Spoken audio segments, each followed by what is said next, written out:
Hello everyone, my name is Alex Barrow, and the piece of art I want to look at today is the Hagia Sophia. And the Hagia Sophia's name actually means holy wisdom. The Hagia Sophia was constructed and dedicated by the Byzantine Emperor Justinian in 537 AD. However, it is not the first Hagia Sophia that was actually built. It is the third building on the site due to the Nika revolts of 532 AD, which destroyed the previous building.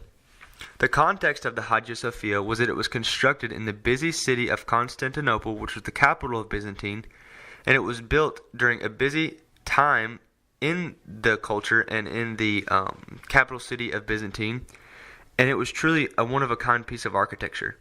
So there were many people that were coming and look at it, many people seeing it, many people examining it and taking those very aspects back to their own culture. So much of the building we see today, with a few minor exceptions, is the same structure that was constructed by Justinian in the 6th century AD.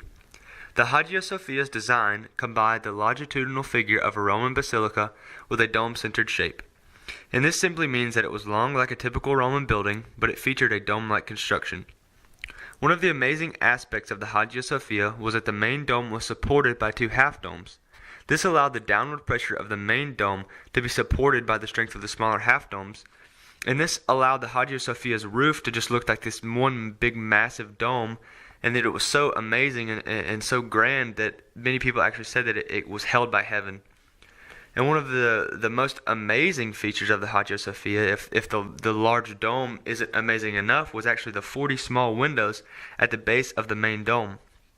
And if you see in the Hagia Sophia, there are many windows and many ways for light to come in, and one of the main symbolic elements of the Hagia Sophia was that light coming in, because light in the Byzantine culture meant divine wisdom, which connects the Hagia Sophia's purpose and brings out the purpose of the Hagia Sophia, which was to bring wisdom and enlightenment on the church.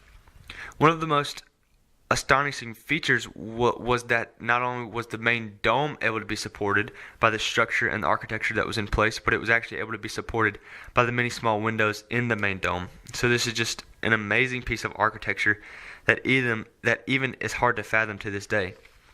And the Hagia Sophia's setting was in Constantinople, which in the 6th century AD was the capital of the Byzantine Empire, and this allowed for the large city of Constantinople to see the Hagia Sophia, and it also allowed the many visitors to the capital to see it as well, which were, as I mentioned, able to take this idea of a grand structure like this and take it back to their cultures and implement many of the designs into their cultures. However, the Hagia Sophia was not always admired and adored as it should be. It experienced many devastations, including various raids and even an earthquake in 558 AD, which caused many damages, which is why the Hagia Sophia had to be repaired and is not exactly the structure that Justinian built, but it is very similar. And the most notable raid on the Hagia Sophia was in 1453 AD, when the Ottoman Turks conquered the Byzantines and turned the Hagia Sophia into a mosque.